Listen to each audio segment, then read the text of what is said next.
Halal.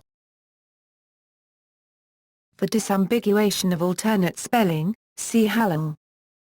Halal, Arabic, HLL halal, permissible or halal is any object or an action which is permissible to use or engage in, according to Islamic law.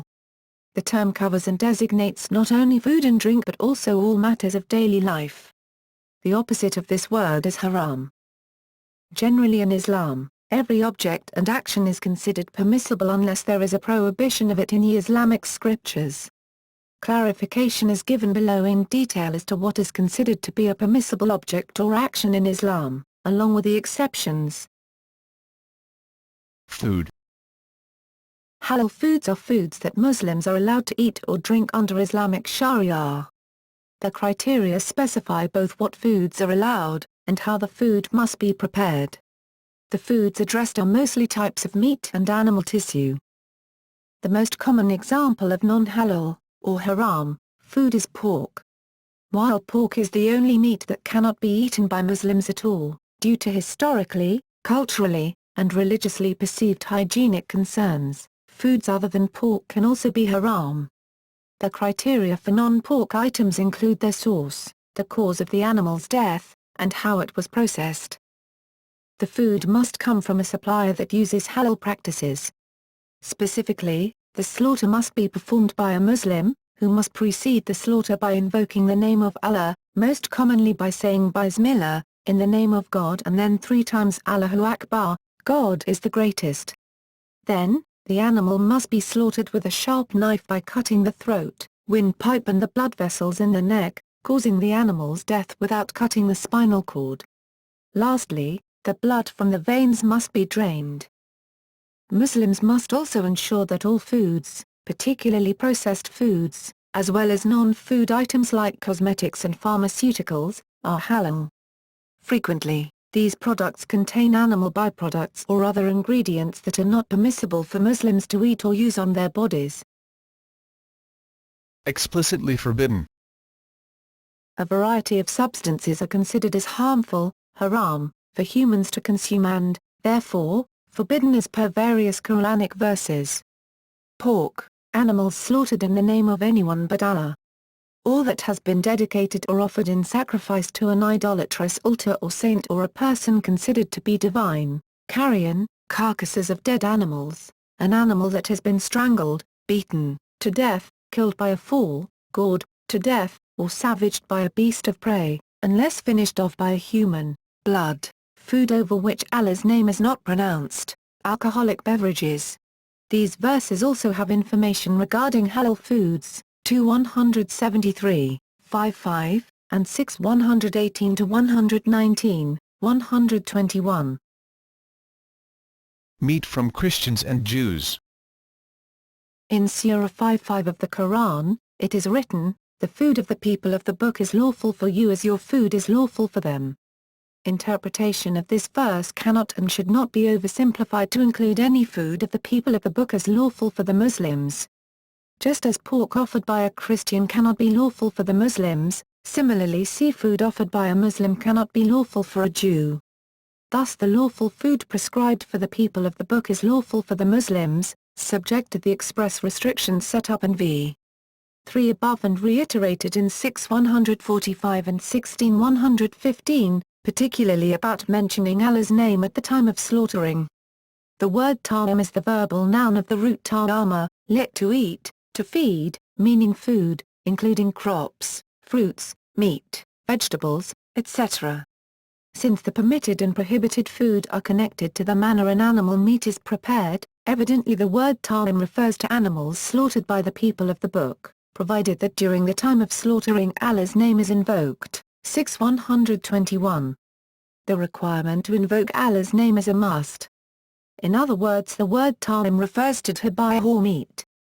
That is, the meat prepared after slaughtering an animal by cutting the throat, jugular vein, carotid arteries, and trachea, and during slaughtering Allah's name is invoked. Ibn Abbas, Mujahid, Ikrimah, all quoted by Tabari, Ibn Kathir.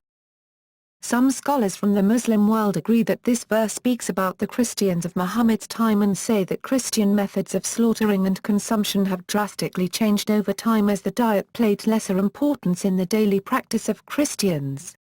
They also point to Deuteronomy, chapter 14, verse 8, in the Bible, which says thou shalt not eat of the swine nor shall you touch its dead carcasses.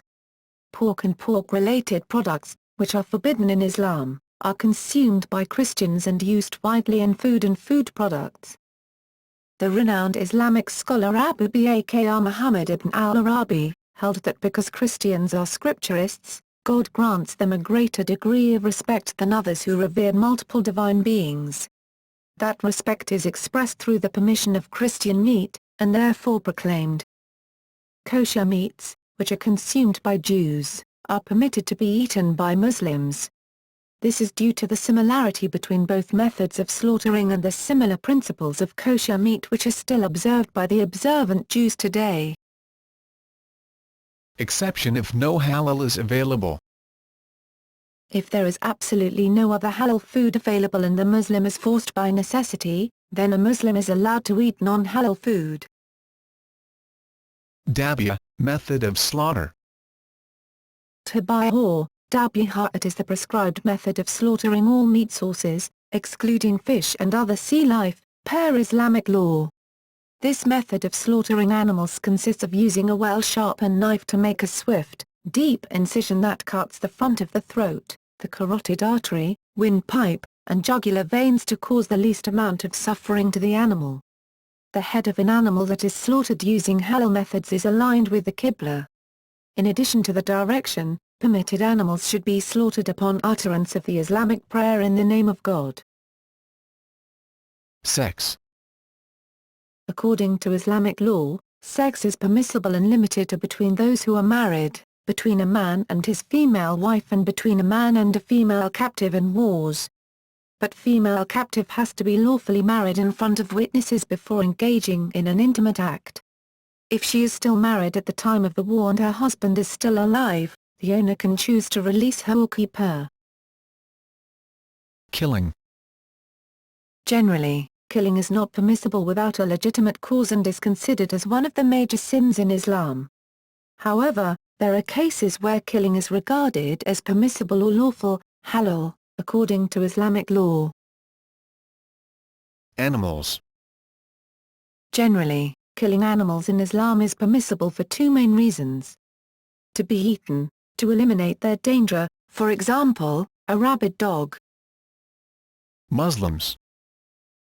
In Islam, killing a human being is not permissible without a legitimate cause, especially killing a Muslim, since this has been stressed and explicitly mentioned many times in both the Quran and Sunnah.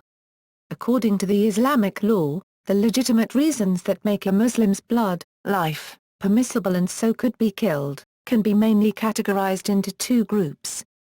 Reasons that don't annul Muslims' faith, still a Muslim; reasons that annul Muslims' faith, becomes non-Muslim. Reasons that annul Muslims' faith. Apostasy from Islam, whether explicit or by committing any act that annuls Muslims' faith and hence becoming an apostate, for example disparaging or disrespecting Islam's Prophet Muhammad, abandoning or denying the Salat, etc. Slavery. The Quran and the Hadith accept slavery as an exceptional condition that can be entered into under certain limited circumstances. If the parents of the slave were already slaves, if the slave is a non-Muslim prisoner of war,